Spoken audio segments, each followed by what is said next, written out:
20일 토요일입니다. 새벽기도 시간에 하나님께서 우리에게 주시는 말씀은 마가복음 8장 27절에서 9장 1절까지의 말씀입니다.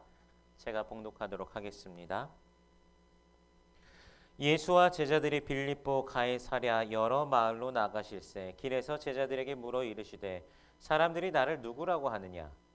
제자들이 여짜와 이르되 세례 요한이라 하고 더러는 엘리야 더러는 선지자 중에 하나라 하나이다. 또 물으시되 너희는 나를 누구라 하느냐? 베드로가 대답하여 이르되 주는 그리스도시니이다 하매 이에 자기의 일을 아무에게도 말하지 말라 경고하시고 인자가 많은 고난을 받고 장로들과 대제사장들과 서기관들에게 버림받아 죽임을 당하고 사흘 만에 살아나야 할 것을 비로소 그들에게 가르치시되 드러내놓고 이 말씀을 하시니 베드로가 예수를 붙들고 항변하매 예수께서 돌이키사 제자들을 보시며 베드로를 꾸짖어 이르시되 사탄아 내 뒤로 물러가라. 내가 하나님의 일을 생각하지 아니하고 도리어 사람의 일을 생각하는도다 하시고 무리와 제자들을 불러 이르시되 누구든지 나를 따라오려거든 자기를 부인하고 자기 십자가를 지고 나를 따를 것이니라. 누구든지 자기 목숨을 구원하고자 하면 잃을 것이요 누구든지 나와 복음을 위하여 자기 목숨을 잃으면 구원하리라. 사람이 만일 온 천하를 얻고도 자기 목숨을 잃으면 무엇이 유익하리요? 사람이 무엇을 주고 자기 목숨과 바꾸겠느냐? 누구든지 이 음란하고 죄 많은 세대에서 나와 내 말을 부끄러워하면 인자도 아버지의 영광으로 거룩한 천사들과 함께 올 때 그 사람을 부끄러워하리라. 또 그들에게 이르시되 내가 진실로 너희에게 이르노니 여기 서 있는 사람 중에는 죽기 전에 하나님의 나라가 권능으로 임하는 것을 볼 자들도 있느니라 하시니라. 아멘. 이제 마가복음이 제2막이 시작됩니다. 예수님과 제자들이 갈릴리 지역에서 활동하시다가 이제 예루살렘으로 향하는 여정이 시작됩니다. 여정 중에 예수님께서 질문하십니다. 사람들이 나를 누구라 하느냐? 당시 사람들이 예수를 바라보는 관점은 선지자 혹은 예언자였습니다. 그래서 세례 요한이라고도 하고 엘리야라고도 하고 선지자 중에 하나라고 한다 이렇게 하는 이야기가 많이 있었습니다. 이제 예수님의 시선은 제자들에게로 이어집니다. 과연 제자들은 예수님이 누구신지 알고 있는가 질문하십니다.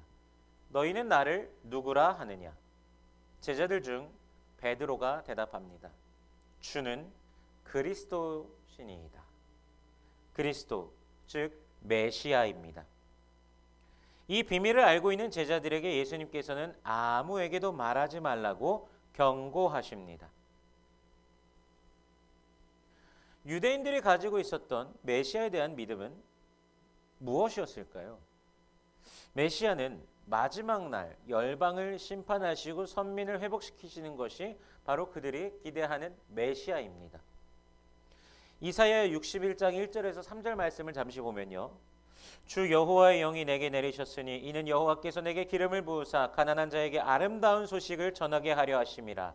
나를 보내사 마음이 상한 자를 고치며 포로된 자에게 자유를 갇힌 자에게 노임을 선포하며 여호와의 은혜의 해와 우리 하나님의 보복의 날을 선포하여 모든 슬픈 자를 위로하되 무릇 시온에서 슬퍼하는 자에게 화관을 주어 그 죄를 대신하며 희락의 기름으로 그 슬픔을 대신하며 찬송의 옷으로 그 근심을 대신하시고 그들의 의의 나무 곧 여호와께서 심으신 그 영광을 나타낼 자라 일컬음을 받게 하려 하심이라. 이렇게 아름답게 회복시키실 분이 바로 메시아이십니다.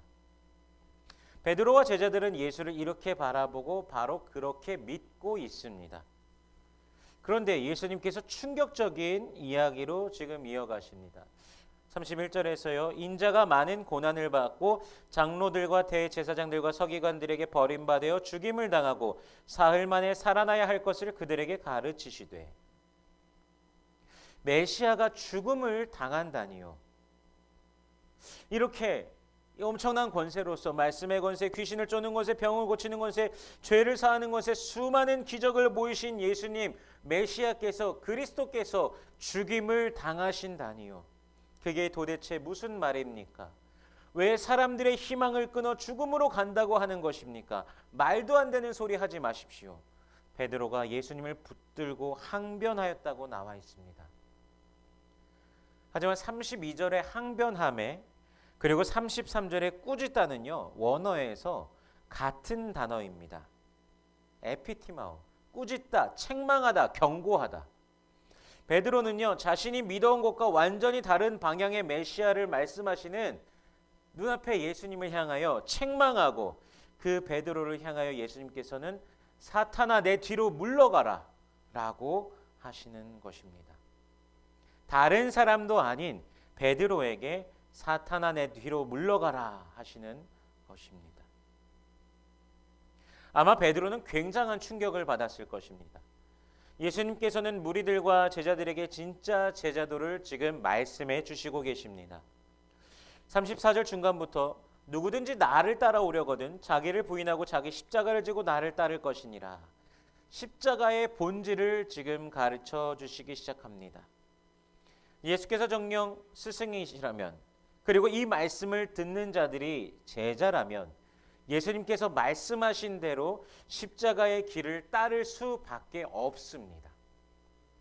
예수님께서 자기를 비우사 종의 형체를 가져 사람과 같이 되셨고 죽기까지 복종하셨으니 곧 십자가에 죽으시고 영광 중에 부활하셨습니다. 그리고 그렇게 동일한 과정이 예수의 사람들에게 있으며 그렇게 죽고 그렇게 부활하게 된다는 것입니다. 여러분, 이것이 사람의 관점에서는 말도 안 되는 것입니다. 당장 하나님의 나라가 임하시고 천군 천사가 나팔을 불고 황금 카펫에 왕관을 쓰신 예수님께서 이렇게 걸어가셔야 되는 겁니다. 그러면서 아주 멋지게 지휘봉을 흔들면서 세상을 통치하셔야 될 것 같습니다. 그러나 예수님이 말씀하시는 것은 그게 아니었습니다. 그리고 예수님께서 말씀하시는 현장 가운데 있던 자들 중 하나님의 나라가 권능으로 임하는 것을 볼 자들도 있다고 말씀하십니다. 사실 이 부분은 성경에 조금 난해한 구절 중에 하나입니다. 이 부분이 재림의 때로 해석되어지기도 하였습니다. 또한 변화산의 그 사건을 말하는 것이다 라고 해석되어지기도 하였습니다. 개인적으로는요, 권능으로 임하시는 하나님의 나라가 그 그리스도의 죽음과 부활을 말씀하시는 것으로 개인적으로 봅니다. 바로 그것을 통하여서 죄와 사망의 권세가 무너지고 사랑하는 그의 백성들이 영생을 얻게 되는 놀라운 은혜가 임하시기 때문입니다. 로마서 5장 8절의 말씀을 잠시 나눕니다. 우리가 아직 죄인 되었을 때 그리스도께서 우리를 위하여 죽으심으로 하나님께서 우리에게 대한 자기의 사랑을 확증하셨느니라. 사랑이 확증되고 사랑이 드러나고 하나님 사랑이 가득 채워진 곳, 바로 하나님의 나라입니다. 여러분, 주님 사랑 받으신 분들인 줄 믿습니다.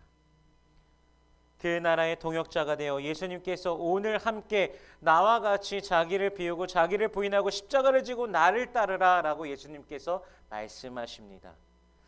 여러분만 접전하는 곳에 먼저 던져놓고 알아서 싸워라 라고 말씀하시는 것이 아니라 멸시천대 십자가를 먼저 지고 가시며 그저 따라오라고 말씀하신 것입니다.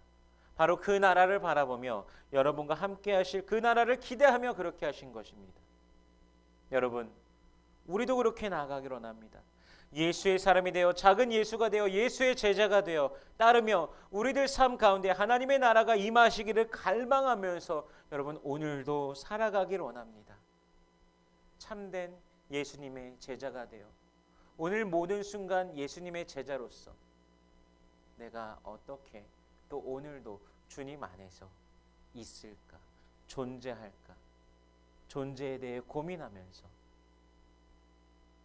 그렇게 주님의 손을 붙잡으시길 바랍니다. 또 주님께서 여러분의 그 삶의 방향과 또 이정표를 제시해 주시면서 또 걸어가도록 인도해 주실 것입니다. 그 주님과 함께 하시는, 동행하는 복된 하루 되시길 주님의 이름으로 축원합니다.